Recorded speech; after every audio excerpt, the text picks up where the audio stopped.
caminho para a adoração. Há uma porta que tem que se abrir os meus olhos espirituais, para que eu possa ver. Há uma semente que tem que brotar. Existem vontades que tem que morrer para o mundo e viver para Deus. E eu adorar a Deus, viver no seu altar, adorar a Deus e me entregar, adorar a Deus, viver no seu altar, adorar a Deus e me entregar.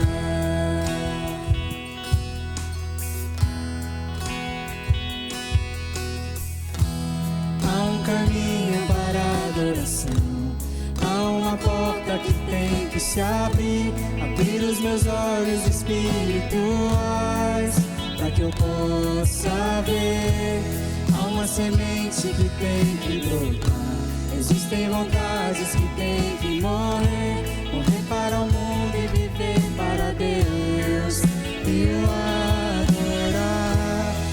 adorar a Deus, no seu altar, adorar a Deus e me entregar, adorar a Deus, viver no seu altar, adorar a Deus e me entregar.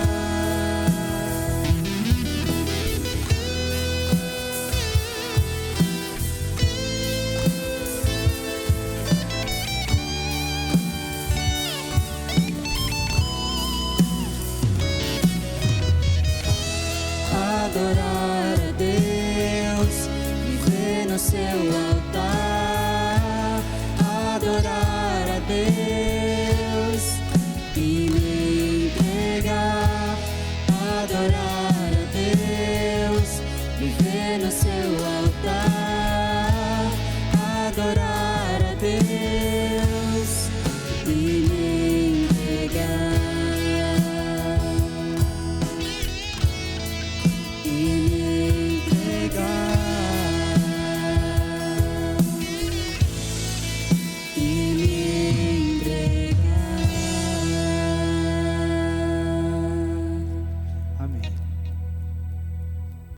Eu quero saudar você com a graça e a paz de Cristo Jesus. Nesse momento, quando você nos recebe aí na sua casa, no seu celular, no seu tablet, no seu computador, quando voltamos a celebrar o nosso culto através desta forma, estando neste momento em função da gravidade que nos encontramos com a pandemia, a ter uma transmissão puramente virtual, sem o nosso encontro pessoal lá na igreja. Mas assim mesmo, nós confiamos que a presença de Cristo, ela independe disso. E esse é o momento de estarmos juntos, louvando e bendizendo o nome do nosso Senhor. Vamos orar?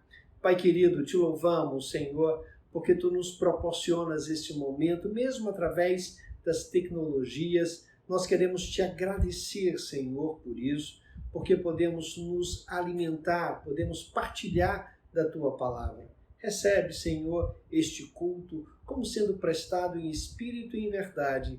É a nossa oração, em nome de Jesus. Amém.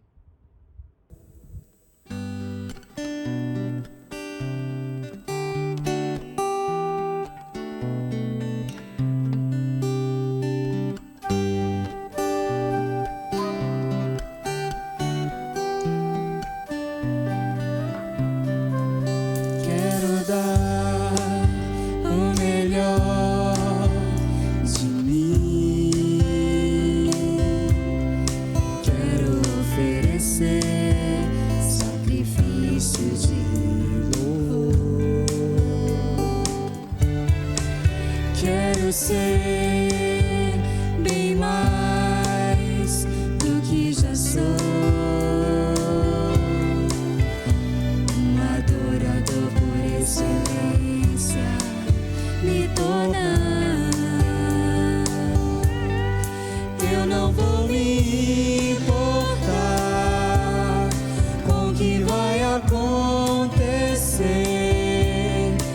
Eu só quero te exaltar. Tu és a razão do meu viver. Eu não posso me calar. Tenho adoração em meu DNA. Um adorador por excelência. Um adorador por excelência. Um adorador por excelência. Quero ser. Quero dar o melhor de mim. Quero oferecer sacrifícios de louvor. Quero ser bem mais do que já sou. Um adorador por excelência me tornar. Eu não vou me importar com o que vai acontecer. Eu só quero te exaltar. Tu és a razão do meu viver. Eu não posso me calar. Tenho adoração em meu DNA. Um adorador por excelência. Um adorador por excelência. Um adorador por excelência. Quero ser um adorador por excelência. Um adorador por excelência. Um adorador por excelência. Quero ser.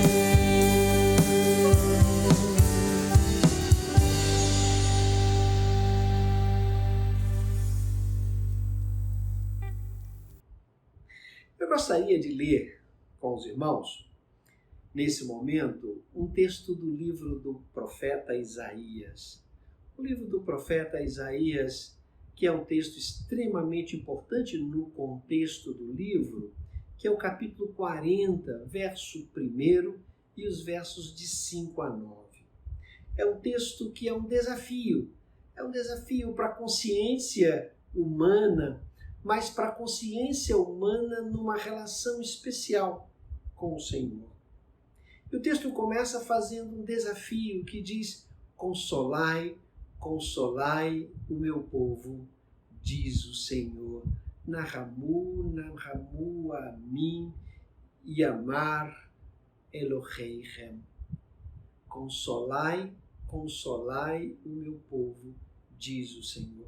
Esse é o momento de nós consolarmos o povo que se encontra extremamente assustado diante desta pandemia, que nos mostra a nossa finitude, que nos mostra a nossa impotencialidade.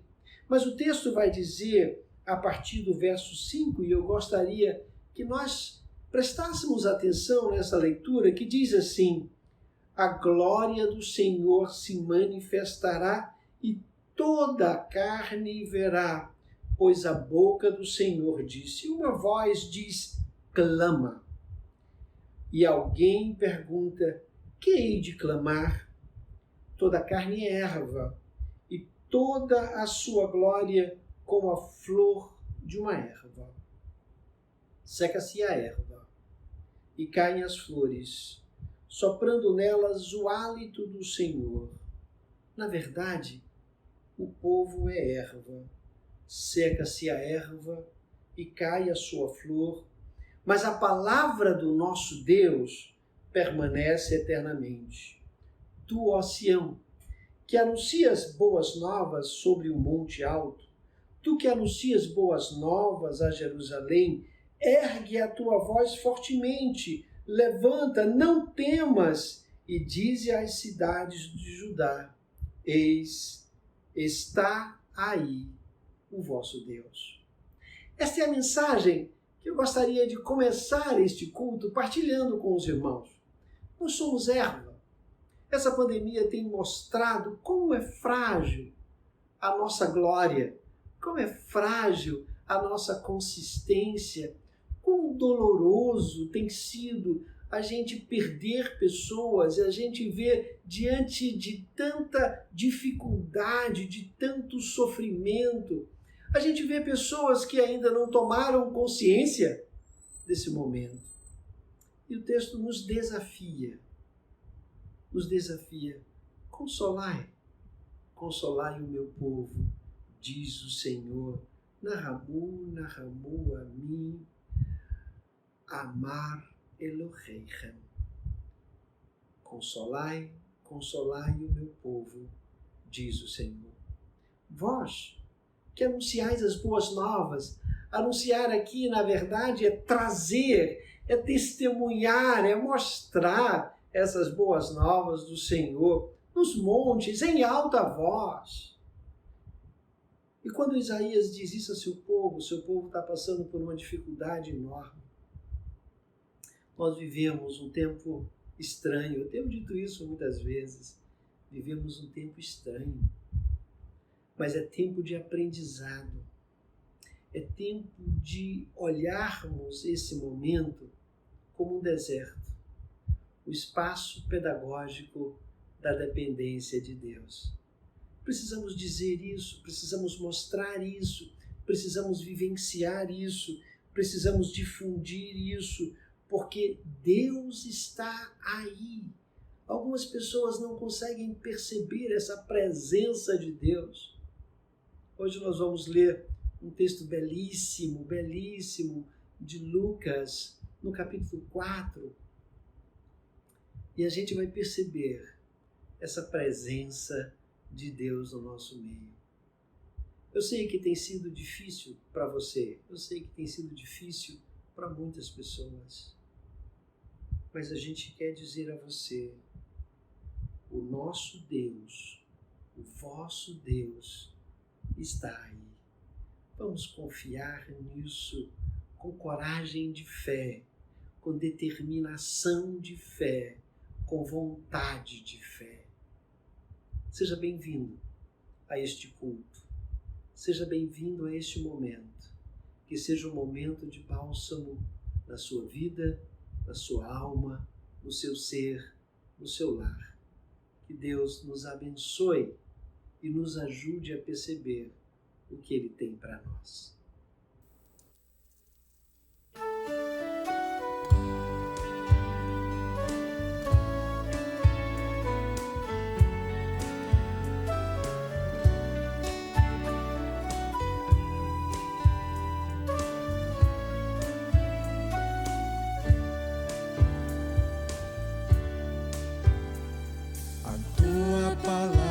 Escondi, guardada no meu coração, pra eu não pecar contra ti, Senhor. A tua palavra escondi, minhas vestes no sangue lavei, e das suas águas bebi, pra ser uma oferta agradável a ti, minha vida a ti consagrei. Meus dons e talentos são pra te servir, meus dons preciosos são teus. Não vejo razão da minha vida sem ti, tu és meu Senhor e meu Deus. Assim como o fogo refina o ouro, vem tua obra em mim completar, até que o mundo possa ver tua glória em meu rosto brilhar. A tua palavra escondi, guardada no meu coração, pra eu não pecar contra ti, Senhor. A tua palavra estendi, minhas vestes no sangue lavei, e das suas águas bebi, pra ser uma oferta agradável a ti, minha vida a ti consagrei. Meus dons e talentos são pra te servir, meus dons preciosos são teus. Não vejo razão da minha vida sem ti, tu és meu Senhor e meu Deus. Assim como o fogo refina o ouro, vem tua obra em mim completar, até que o mundo possa ver tua glória em meu rosto brilhar. Até que o mundo possa ver tua glória em meu rosto brilhar.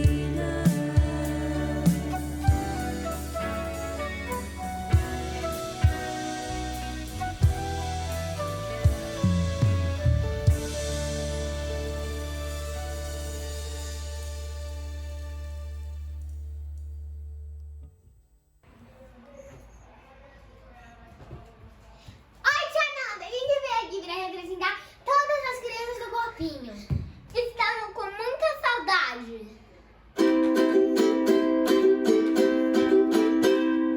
Mais um ano que se passa, mais um dia todo seu. Todo mundo te abraça e diz que você quer ser. Para tudo, vamos cantar, eu e você também, por a alegria desse mundo, para quem comemora agora um parabéns. Parabéns, parabéns pra você, essa vida te ver. Parabéns, parabéns para ti, vida sempre a sorrir. É pique, vai tomar piquenique. É hora, não vai embora. Ha, para te viver. Uma vida linda pra você viver. Uma vida linda pra você viver. Uma vida linda pra você viver. Tia Nanda, nós chamamos. Um beijo. Nós temos alguns poucos avisos a fazer. O primeiro deles é que nós suspendemos esta semana, tanto quarta-feira como hoje, completamente os nossos cultos em função de toda essa discussão que tem se instalado e em função deste aumento, na verdade, dos casos de contágio da Covid-19. Queremos convidar a você a tomar realmente cuidado redobrado. Se for possível, evite contatos sociais, contatos fora do seu ciclo, do seu núcleo básico de pessoas que estão no seu convívio doméstico. Use máscara, higienize constantemente as suas mãos, sempre que sair, tome um banho, limpe completamente a possibilidade da permanência do vírus no seu corpo. Vamos nos cuidar para que possamos nos encontrar com alegria, nos encontrar de novo, para podermos nos abraçar, para podermos estar juntos, para podermos fazer festa. Nesse momento, eu quero agradecer à igreja. Agradecer à igreja a festa que a igreja fez sem presença, sem contato social no meu aniversário. Recebi um belíssimo jantar, né? Tivemos a possibilidade também de ver as expressões de carinho no vídeo enviado pelo grupo de eventos. Também pude receber inúmeras mensagens, não consegui responder todas ainda, estou tentando respondê-las, ainda tem nas redes sociais pelo menos umas 200 ou 300 e poucas, eu acho que eu consegui chegar a 200 já, e poucas mensagens de parabéns, de felicitações. E eu quero dizer aos irmãos, cada uma dessas expressões chega na minha alma como alimento que fortalece, como alimento que nos ajuda a vivenciar a experiência de perceber que a nossa comunhão é muito mais do que presença física. É presença de alma, é presença de bem-querer. E eu quero deixar aqui a minha expressão de gratidão à igreja, cada um de vocês que entraram em contato, e mesmo aqueles que não entraram em contato, mas eu sei que tem no coração o carinho, eu quero agradecer. Mas também quero colocar os aniversariantes diante do Senhor nesse momento. Essa semana foi uma semana muito cheia de aniversários. Valdomiro fez aniversário, também Luiz Carlos fez aniversário. No mesmo dia, eu, Thaís, irmã Hermínia, fizemos aniversário. E sábado, ontem, também, irmã Fernanda Ramalho fez aniversário. Queremos deixar nosso abraço virtual, obviamente, nesse momento, mas deixar nosso abraço, nossa expressão de carinho. Como é bom poder celebrar a vida de cada um de vocês. E cada um de vocês tem um lugar especial naquilo que Deus projetou na história para a vida de vocês. Você é um presente de Deus a nós. Você é um presente de Deus à história. Você é um presente de Deus à família. E com certeza, através de você, muitas pessoas são abençoadas. E por isso nós nos alegramos com a sua vida e pedimos a Deus que continue a cuidar de você, que continue a instrumentalizar você no seu reino. Que Deus abençoe a sua vida e receba nosso carinho, nossos parabéns, nosso abraço, o abraço de toda a igreja, de maneira especial. Que Deus abençoe a sua vida.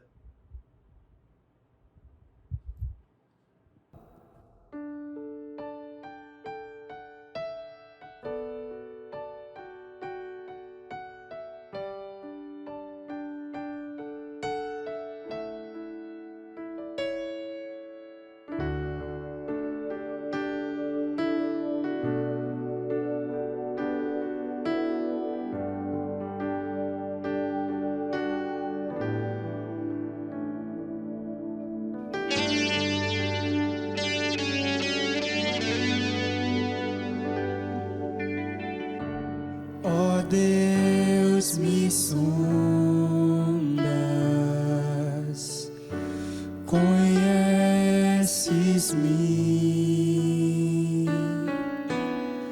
mesmo quando falho, eu sei, me amas, estás presente a me cercar em todo tempo. Eu sei, me amas, eu sei, me amas. Prostro-me diante da cruz, vejo o sangue de Jesus. Nunca houve amor assim. Sobre a morte já venceu, sua glória ao céu encheu. Nada irá me separar.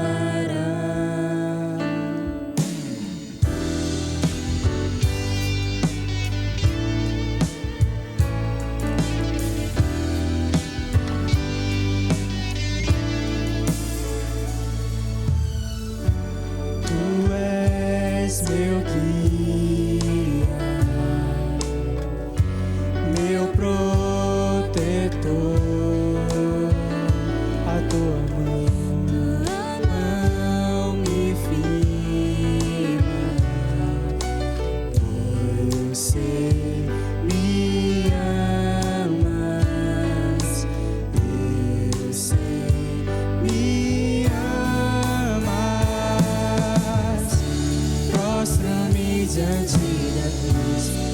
vejo o sangue de Jesus. Nunca houve amor assim. Sobre a morte já venceu, sua glória ao céu encheu. Nada irá me separar. O véu rasgou, o caminho abriu, tudo consumado está. O véu rasgou, o caminho abriu, tudo consumado está. E quando tudo se acabar, estarei seguro. Você me amas, você me amas. Prostro-me diante da cruz, vejo o sangue de Jesus. Nunca houve amor assim. Sobre a morte já venceu, sua glória ao céu encheu. Nada irá me separar. Prostro-me diante da cruz, vejo o sangue de Jesus. Nunca houve amor assim. Sobre a morte já venceu, sua glória ao céu encheu. Nada irá me separar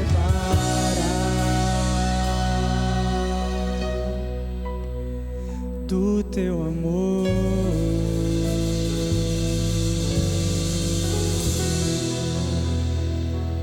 Amém.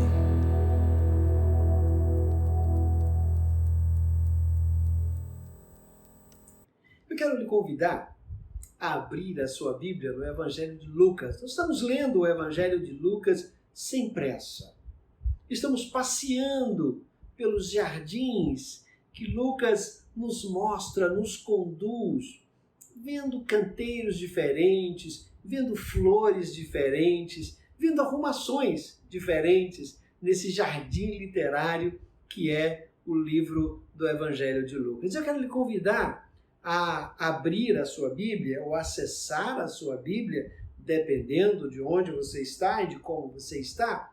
Lá no capítulo 4 de Lucas, nós vamos ler hoje dois blocos pequenos, dois textos pequenos, mas muito significativos esses textos, que são os versos de 38 até o verso 41. São dois episódios. Os irmãos se lembram que nós vimos Jesus na sinagoga em Nazaré, depois Jesus na sinagoga em Cafarnaum, ambas experiências bem distintas, uma extremamente conflituosa, que quase o leva à morte, e a outra conflituosa porque havia uma desarmonia na sinagoga e Jesus reorganiza a sua presença, estabelece uma harmonia de existência ali na sinagoga em Cafarnaum.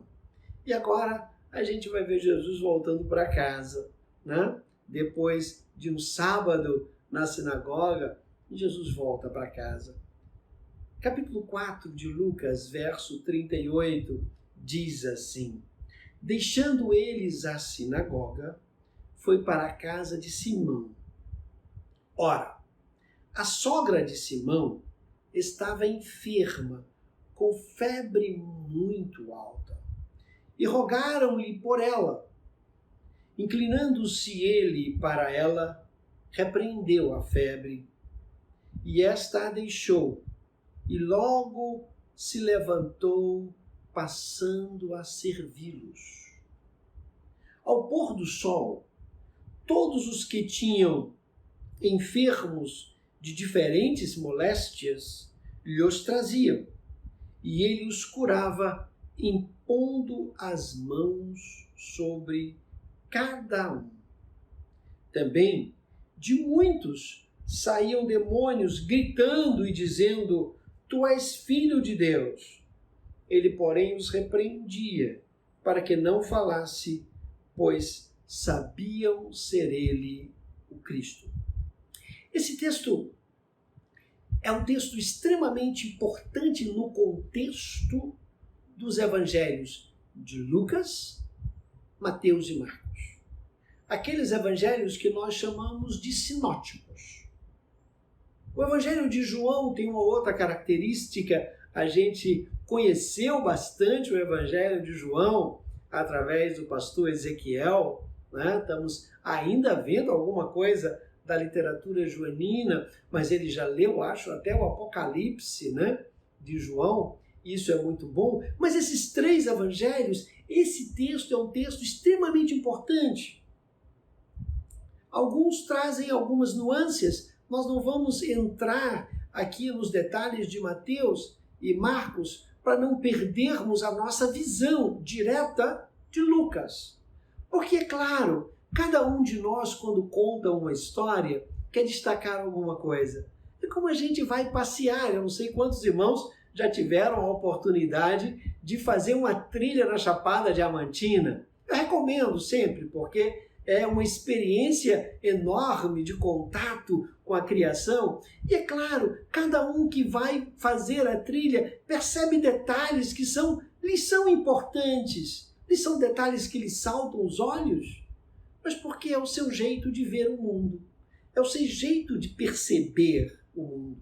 Alguns olham e veem flores, outros olham e veem as pedras, outros olham e veem os animais. Enfim, cada um vai perceber detalhes da sua caminhada de vida, mesmo passando pela mesma estrada. Como é diferente! A gente caminha com outras pessoas na vida e a gente percebe que a gente olha de um jeito, o outro olha de outro jeito. Às vezes em casa isso, às vezes em casa alguém olha alguma coisa e tem um sentimento de pesar, o outro tem um sentimento de gratidão daquela mesma coisa. São maneiras de perceber aquilo que está na estrada. E é claro, Lucas, Mateus e Marcos, eles têm diferentes perspectivas, apesar de andarem exatamente pela mesma estrada. Aquilo que você vê no caminho da sua vida não é igual àquilo que as pessoas veem estando no mesmo caminho de vida que você. Precisamos entender isso. Vemos e olhamos a vida de maneira distinta. O nosso olhar, ele depende de uma série de elementos, muito mais do que os nervos ópticos que acessam a luz por onde passamos. Isso acontece com esse texto, quando Jesus volta da sinagoga para casa. E esse é um texto que eu gosto muito, porque esse é um texto que me desafiou em algum momento de maneira muito especial. De maneira muito especial. Jesus volta da sinagoga. Na sinagoga, Jesus vinha ensinando e as pessoas se maravilhavam com os ensinos de Jesus. Tinha autoridade na sua palavra, tinha poder na sua palavra. A sua palavra era o dínamo que transformava as circunstâncias da vida de muita gente. Teve a experiência daquele endemoniado, daquele que estava com seu ser desintegrado.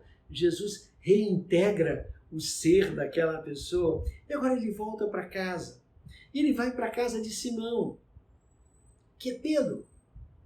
Jesus convive muito perto de Pedro durante todo esse tempo em Cafarnaum. Pedro se tornara um amigo íntimo, um amigo de cozinha, aquele amigo que você senta na cozinha para bater um papo, tomar um cafezinho e comer biscoito creme crack com manteiga. Pense uma coisa boa, né?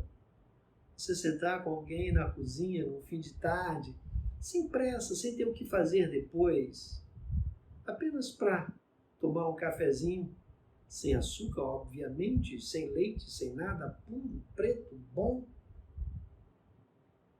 conversar com essa pessoa. Pedro era essa pessoa com Jesus.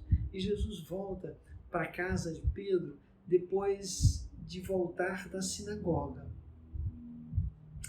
Isso é interessante porque se a gente pensa na dinâmica daquela época, funcionava mais ou menos assim. Quando começava o Shabat, já na sexta-feira, quando a luz começava a se dissipar, dependendo da hora do pôr do sol, então as mulheres acendiam as velas, ainda acontece isso numa casa judaica ortodoxa, acende a vela e dá as boas-vindas ao Shabat.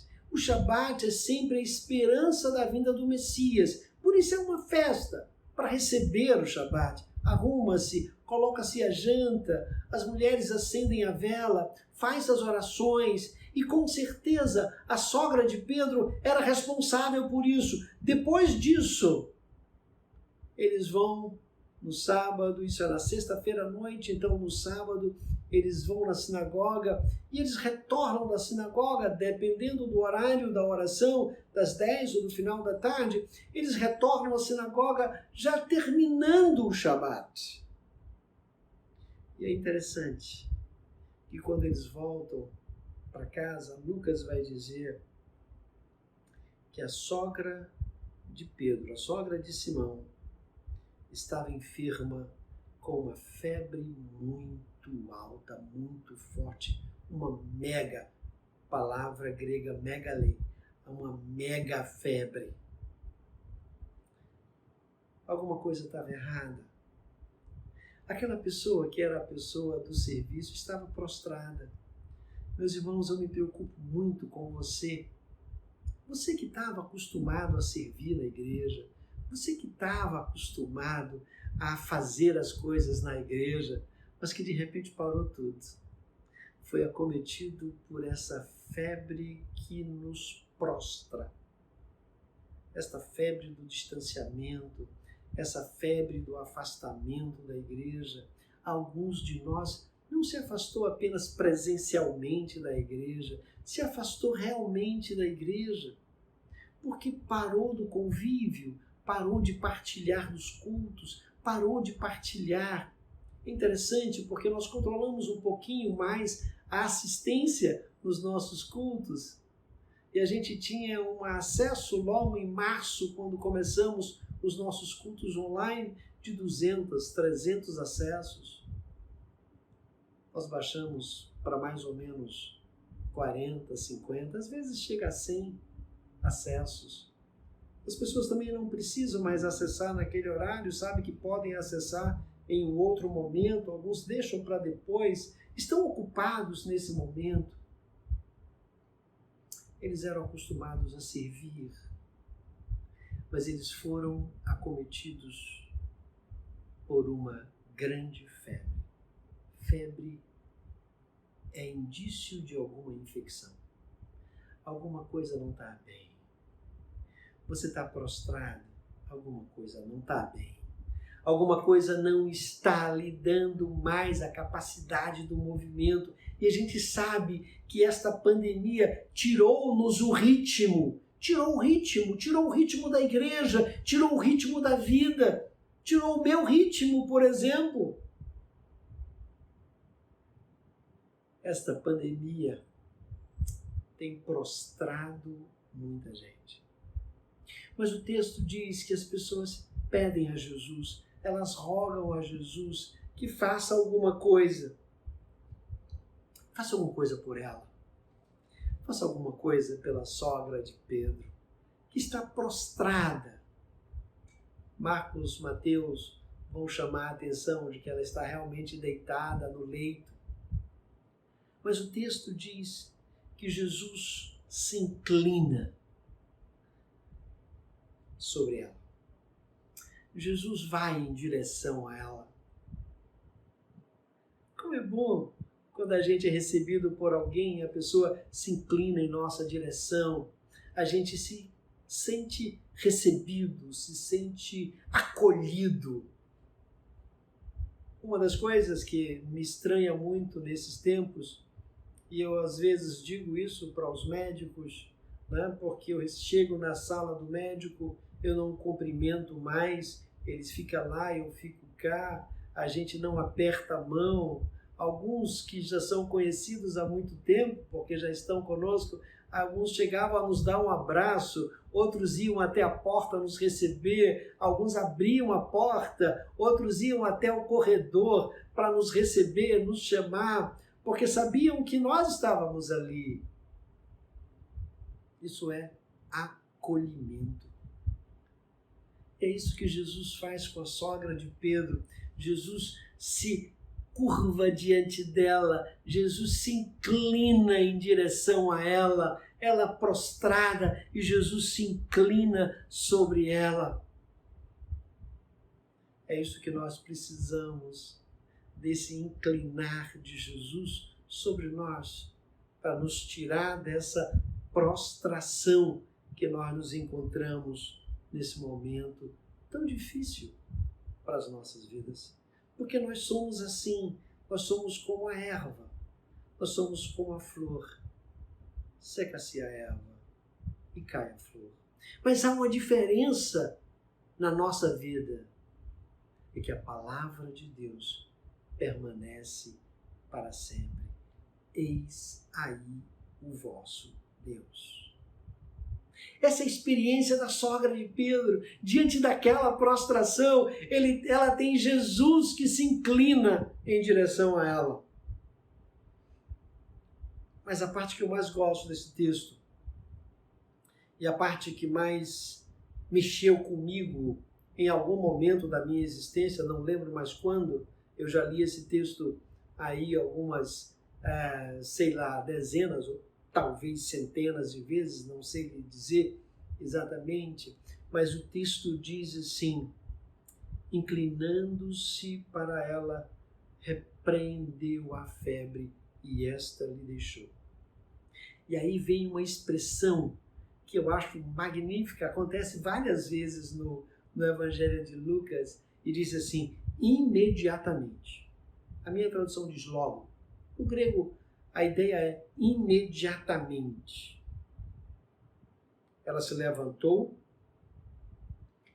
passando a servi-los. Eu gosto disso porque a restauração de Jesus na vida da sogra de Pedro não foi para que ela estivesse bem, foi para que ela servisse. Para que você quer que Deus lhe abençoe? Para que você quer que Deus cure sua vida? Para que você quer que Deus restaure a sua vida? Se não é para servi-lo, para que você quer? Esse é o grande problema. Nós, quando estamos diante de uma dificuldade da nossa vida, alguém com Covid, a gente pede oração. E tá certo. Temos que pedir a Deus. Mas para que você quer a cura? Para que você quer a cura? Para que você quer a vida? Para que você quer a bênção do Senhor? Se não for para servi-lo, para quê? Para você ir para a praia? Eu gosto de ir para a praia, eu acho que é bom ir para a praia. Mas para que você quer?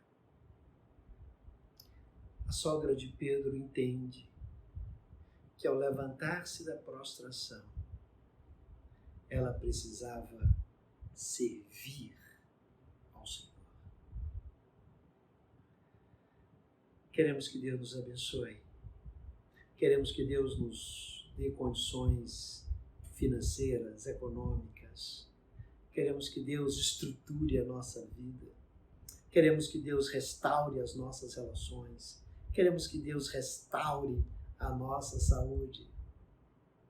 Mas não queremos, muitas vezes, servi-lo. Para que você quer as bênçãos de Deus? Essa é uma pergunta que só você pode responder, só você pode colocar diante de si, diante do Senhor, a resposta a essa pergunta.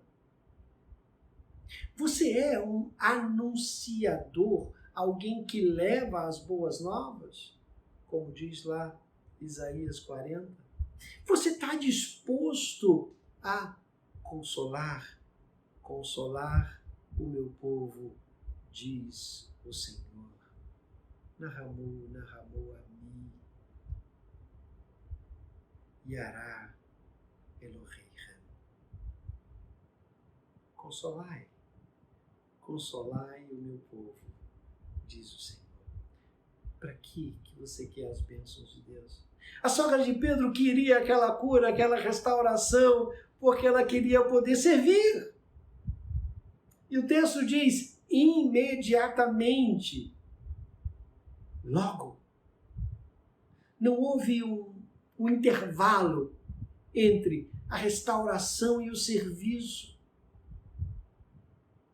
Nós somos convocados, convidados a servir. Isso no Evangelho de Lucas é muito importante, porque Jesus mesmo vai dizer no Evangelho de Lucas, eu vim para servir e não para ser servido. Eu vim para dar a minha vida, não a minha morte, a minha vida em resgate de muitos.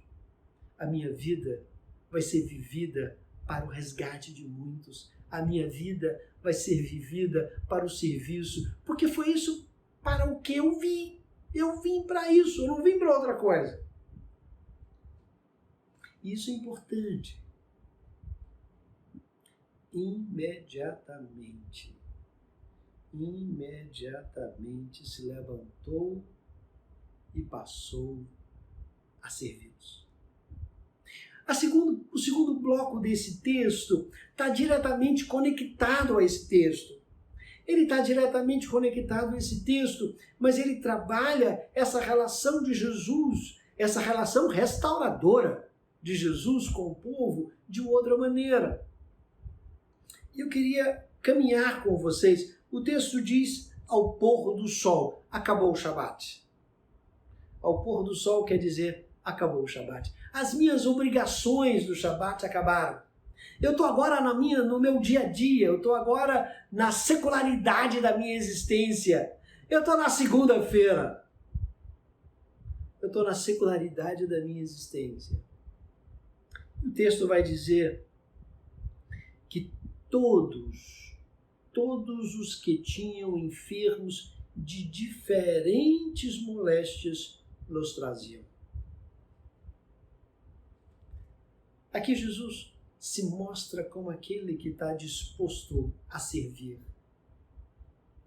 Aquele que está disposto a restaurar a vida.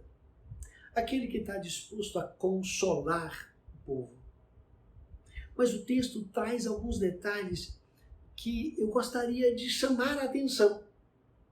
Porque são detalhes extremamente importantes para mim, na minha compreensão dessa caminhada. É o meu jeito de olhar o jardim. Eu olho talvez essas coisas do jardim, que talvez outras pessoas olhassem outras coisas dessa caminhada, nesse jardim que a gente está passeando. O texto vai dizer que ele os curava impondo as mãos sobre cada um. Eu gosto disso. Jesus é aquele que se compromete com o povo. Ele se compromete com a dor das pessoas. Há uma série de discussões em torno desse impor as mãos, mas para mim é o toque restaurador de Cristo. É dizer assim, eu me importo com você. Eu me importo com a sua vida. Eu me importo com a sua dor. Esse tocar as mãos é muito mais do que simplesmente pegar em alguém, mas é dizer, eu me comprometo com a sua dor, eu estou com você e eu quero um elo de ligação entre mim e você. E é este toque de Jesus que faz toda a diferença na vida daquelas pessoas. E o texto vai dizer que não somente ele os tocava a cada um, nas suas diferentes enfermidades, nas suas diferentes moléstias. Era o toque da restauração da saúde do corpo. E aqui, para mim, Lucas chama a atenção de que a preocupação de Jesus com a existência humana, ela é muito mais do que somente um aspecto da existência humana. E a gente acostumou a dicotomizar muito a existência humana e fazer uma separação entre cuidado do corpo, cuidado da alma, cuidado da vida. A gente departamentalizou o ser humano como se o ser humano fosse feito de camadas totalmente distintas. Jesus curava a vida, o corpo, as enfermidades daquelas pessoas com o toque da sua mão. Mas o texto vai dizer que também, além disso, também saíam demônios gritando desse povo. Porque na vida, meus irmãos, muitas das nossas enfermidades nada mais é do que o desequilíbrio do ser de forma demoníaca que nos tira a integridade de ser. Demônio é tudo e qualquer coisa que nos tira a integridade de ser. E o texto vai dizer que esses demônios, eles gritavam, eles perdiam o controle, eles saíam da harmonia e eles deixavam de ser aquelas pessoas do diálogo, eles passavam a ser as pessoas da denúncia. Tem muita gente assim. Tem muita gente que não consegue perceber a dor do outro em absolutamente nada. Ele quer denunciar o outro. Às vezes a denúncia nem tem sentido. Nem é acusação, é só denúncia. É exatamente o que acontece aqui. O texto vai dizer que esses demônios, essas pessoas que estavam tomadas por esse poder desintegrador do ser, por estes demônios, eles gritavam dizendo: tu és o Filho de Deus. Isso é interessante. A gente vai ver isso várias vezes no Evangelho de Lucas. E Jesus diz, ele, porém, os repreendia para que não falassem. Mas eles sabiam, porque eles sabiam que Jesus era o Cristo. Eles sabiam que Jesus era o Cristo. Meus irmãos, todos aqueles que se sentem tocados pela mão de Cristo, que hoje não é um toque físico, mas é um toque espiritual, eu tenho certeza absoluta que muitos de vocês que estão me ouvindo nesse momento já receberam um toque de Cristo Jesus. E já conseguiram restaurar muita coisa na vida. E conseguiram já perceber a vida com outro olhar. Mas Jesus os repreendiam para que não dissessem. Sabe por quê? Há uma série de conjecturas em torno disso. Mas cada vez que eu leio o Evangelho de Lucas, eu começo a perceber que, pelo menos para mim, uma das razões pelas quais Jesus pede que eles não falem é porque este conhecimento com Cristo de Deus não é um conhecimento apenas para a gente entender intelectualmente. É o conhecimento que precisa ser vivido com o toque da mão do Cristo na nossa vida. Falar somente de Cristo, entender Cristo, não nos restaura a vida. O que nos restaura a vida é o toque transformador, restaurador de Cristo na sua vida. Eu não sei como está a sua vida.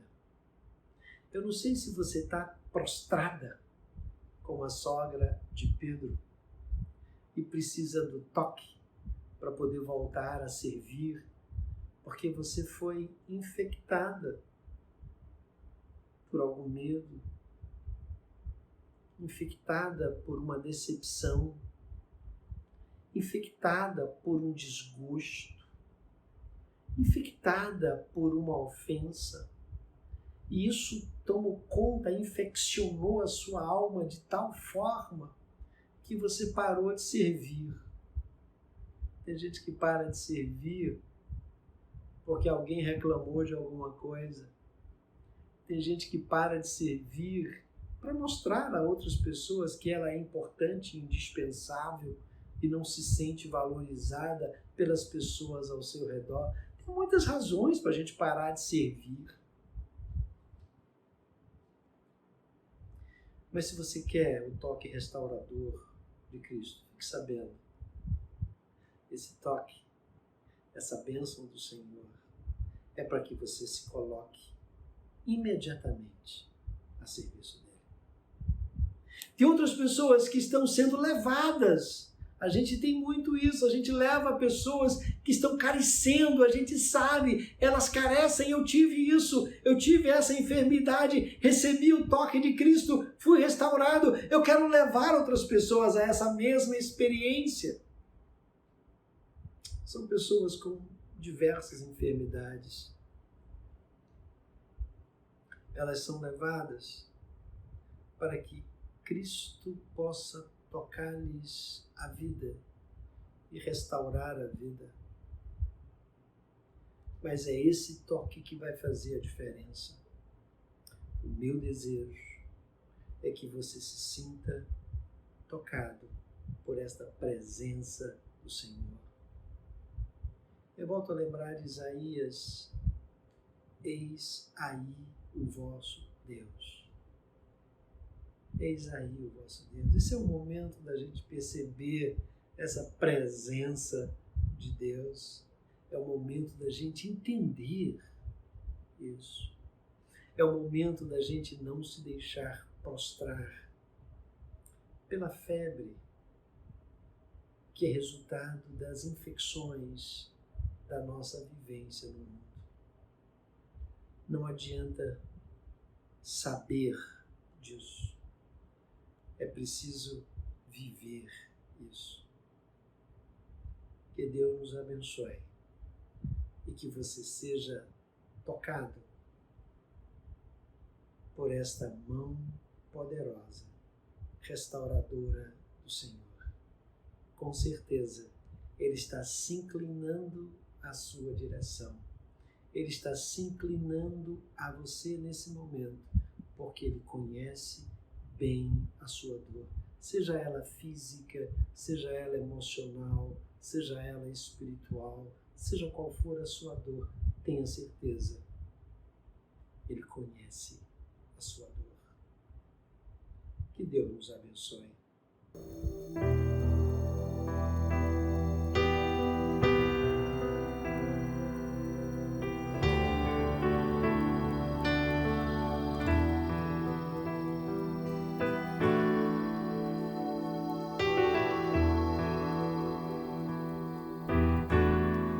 Porque dele, por ele, para ele são todas as coisas. Porque dele, por ele, para ele são todas as coisas. Porque dele, por ele, para ele são todas as coisas. Porque dele, por ele, para ele são todas as coisas. A ele a glória.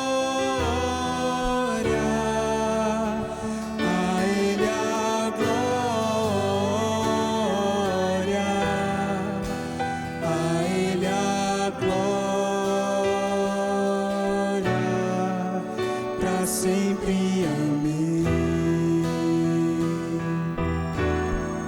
Estamos encerrando mais um culto, mais um domingo diferente, esse o nosso.